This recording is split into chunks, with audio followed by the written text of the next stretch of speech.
নমস্কাৰ বন্ধু-বান্ধৱীসকল, পোনপ্ৰথমতে আমাৰ এই চেনেলটোলৈ আপোনালোক সকলোকে স্বাগতম জনাইছোঁ। আজি আমি এইটো ভিডিঅ'ত অসম বুৰঞ্জীৰ পাৰ্ট 1 আলোচনা কৰিম। আমি 20টা পাৰ্ট এনেকুৱাকৈ লৈ আহিম আৰু গোটেই অসম হিষ্ট্ৰী কমপ্লিট কৰিবলৈ চেষ্টা কৰিম। আমি এই যিটো অসম হিষ্ট্ৰীৰ কুৱেশ্যনছসমূহ আছে চিৰিয়েলি ৱাইজ দিয়া আছে।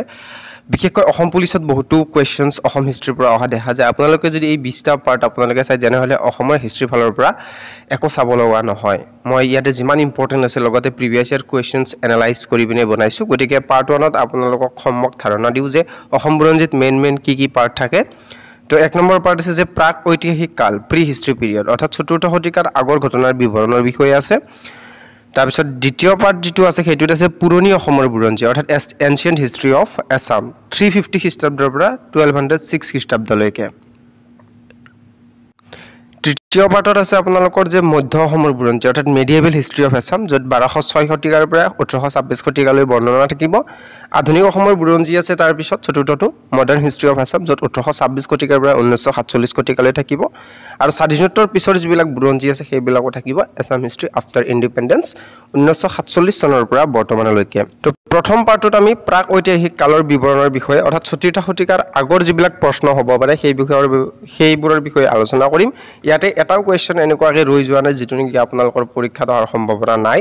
গতিকে আপোনালোকে ভিডিঅ'টো সম্পূৰ্ণকৈ চাব আৰু বন্ধুবৰ্গলৈ শ্বেয়াৰ কৰিব বুলি আশা থাকিল। যদি আমি প্ৰাক ঐতিহাসিক কালৰ বিষয়ে বৰ্ণনা কৰিবলৈ যাওঁ তেনেহ'লে প্ৰথম আহে দানৱ বংশ, তাৰপিছত আহে ভৌম বংশ আৰু তাৰপিছত আহে অসুৰ বংশ। এইকেইটাই মেইন বংশ হয় অসমত, যিটো নেকি প্ৰাক ঐতিহাসিক কালৰ বিষয়ে বৰ্ণনাত পোৱা যায়। তো এতিয়া আমি প্ৰশ্নলৈ আহিছোঁ যে অসমৰ ইতিহাস কেইটা ভাগত বিভক্ত কৰিব পাৰি। ইয়াৰে শুদ্ধ উত্তৰটি হ'ব অপশ্যন চি, 4টা ভাগত অসমৰ ইতিহাসক বিভক্ত কৰিব পাৰি। দ্বিতীয়টো কুৱেশ্যনছ লৈ আহিছোঁ যে প্ৰাচীন কালত অসমক কি নামেৰে জনা গৈছিল। ইয়াৰে শুদ্ধ উত্তৰটি হ'ব অপশ্যন চি, প্ৰাগজ্যোতিষ। এইবিলাক অলৰেডি কুৱেশ্যনছ ৰিপিট হৈ গৈছে, বিশেষকৈ অসম পুলিচত আৰু বাকী কম্পিটিটিভ এক্সামিনেশ্যনতে ইম্পৰ্টেণ্ট হয়। বিশেষকৈ অসম পুলিচত যিহেতু হিষ্ট্ৰীৰ ফালৰ পৰা বহুতো কুৱেশ্যনছ অহা দেখা যায়, গতিকে আপোনালোকে ভালদৰে মনোযোগ দি চাব। তৃতীয়টো কুৱেশ্যনছ, অসমৰ প্ৰাক ইতিহাস কালৰ বিষয়ে বৰ্ণনা থকা পুৰাণখনৰ নাম হ'ল। ইয়াৰে শুদ্ধ উত্তৰটি হ'ব অপশ্যন এ, কালিকা পুৰাণ। চতুৰ্থটো প্ৰশ্ন যে প্ৰাগজ্যোতিষপুৰৰ প্ৰাচীনতম ৰজা কোন আছিল।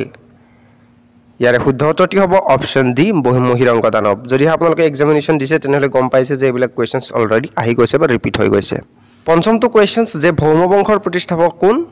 ইয়াৰে শুদ্ধ উত্তৰটি হ'ব অপশ্যন এ, নৰকাসুৰ। 6 নম্বৰ প্ৰশ্ন যে ঘটকাসুৰক কোনে হত্যা কৰিছিল। ইয়াৰে শুদ্ধ উত্তৰটি হ'ব অপশ্যন ডি, নৰকাসুৰ, অৰ্থাৎ নৰকাসুৰে ঘটকাসুৰক হত্যা কৰি ভৌম ৰাজবংশ প্ৰতিষ্ঠা কৰিছিল। 7 নম্বৰ প্ৰশ্ন, নৰকাসুৰৰ মাতৃৰ নাম কি আছিল। ইয়াৰে শুদ্ধ উত্তৰটি হ'ব অপশ্যন ডি, ধৰিত্ৰী। 8 নম্বৰ প্ৰশ্ন, কামৰূপৰ কোনজন ৰজাই মহাভাৰতৰ যুদ্ধত অংশগ্ৰহণ কৰিছিল। ইয়াৰে শুদ্ধ উত্তৰটি হ'ব অপশ্যন বি, ভগদত্ত। 9 নম্বৰ প্ৰশ্ন, ভগদত্তৰ হাতীটোৰ নাম কি আছিল। ইয়াৰে শুদ্ধ উত্তৰটি হ'ব অপশ্যন এ, সুপ্ৰতিকা। 10 নম্বৰ প্ৰশ্ন, ঘটকাসুৰ ক'ৰ শাসক আছিল। ইয়াৰে শুদ্ধ উত্তৰটি হ'ব অপশ্যন চি, কিৰাত। তো আপোনালোকক যিবিলাক কুৱেশ্যনছ দি আছোঁ এই কুৱেশ্যনছবিলাক গুগল ক্ৰমৰ পৰা কিতাপৰ পৰা সমল লৈ পিনেহে দিয়া হৈছে। গতিকে আপোনালোকে ভিডিঅ'টো ছেভ কৰি থ'ব, নহয়তো আপোনালোকে নোট ডাউন কৰি থ'ব যাতে আপোনালোকে ৰিপিট কৰি থ'ব পাৰে কুৱেশ্যনছবিলাক। 11 নম্বৰ প্ৰশ্ন যে নৰকাসুৰক কোনে হত্যা কৰিছিল। ইয়াৰে শুদ্ধ উত্তৰটি হ'ব অপশ্যন বি, শ্ৰীকৃষ্ণ। 12 নম্বৰ প্ৰশ্ন, দীঘলী পুখুৰী কোনে খুন্দুৱাইছিল। ইয়াৰে শুদ্ধ উত্তৰটি হ'ব অপশ্যন এ, ভগদত্ত। অৰ্থাৎ ভগদত্তই যেতিয়া তেখেতৰ জীয়ৰী ভানুমতীক দুৰ্যোধনলৈ বিয়া দিছিলে তেতিয়া দীঘলী পুখুৰী খুন্দুৱাইছিল, যিটো নেকি গুৱাহাটীত অৱস্থিত।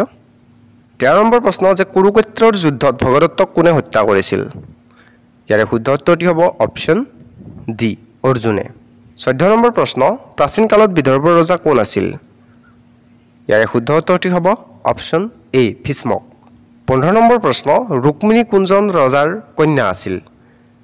ইয়াৰে শুদ্ধ উত্তৰটি হ'ব অপশ্যন ডি, ভীষ্মক। 16 নম্বৰ প্ৰশ্ন, প্ৰাচীন কালত কুণ্ডিল নগৰক কি নামেৰে জনা গৈছিল।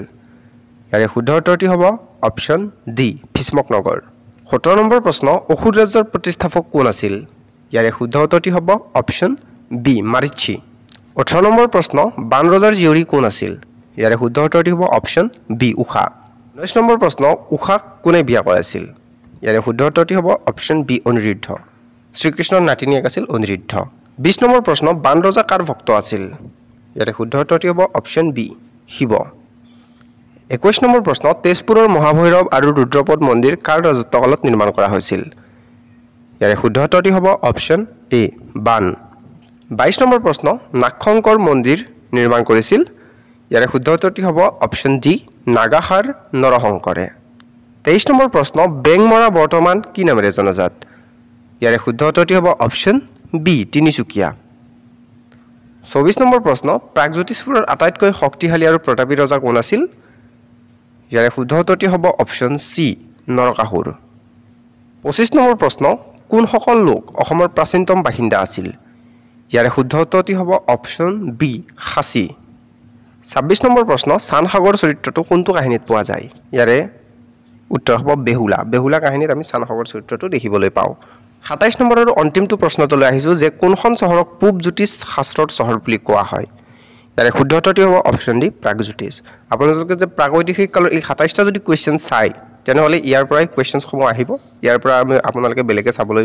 প্ৰয়োজন বোধ নহ'ব তো গতিকে আপোনালোকে নেক্সট পাৰ্ট আমি লৈ আহিম নেক্সটৰ বিষয়ে যেটো নেকি বৰ্মন বংশৰ পৰা আৰম্ভ হয় আৰু পাল বংশত শেষ হয় গতিকে আপোনালোকে ভিডিঅ'বিলাক চাই থাকিব আৰু বন্ধুবৰ্গলৈ শ্বেয়াৰ কৰি দিবলৈ নাপাহৰিব গতিকে ইন্টাৰভিউ সোনকালে আহিব গতিকে আপোনালোকে ফিজিকেলৰ লগতে ৰিটেনৰ প্ৰিপাৰেচন কৰি থাকক আৰু যিসকলে গ্ৰেড 3 গ্ৰেড 4 দিছে তেখেতসকলেও ৰিটেনৰ কাৰণে খুবকৈ জোৰ দিয়ক তো ভিডিঅ'টো দেখিনি আছিলে যদি এই ভিডিঅ'টো চাই ভাল পালে তেনেহ'লে লাইক আৰু সাবস্ক্ৰাইব কৰিব নাপাহৰিব ধন্যবাদ জয় অসম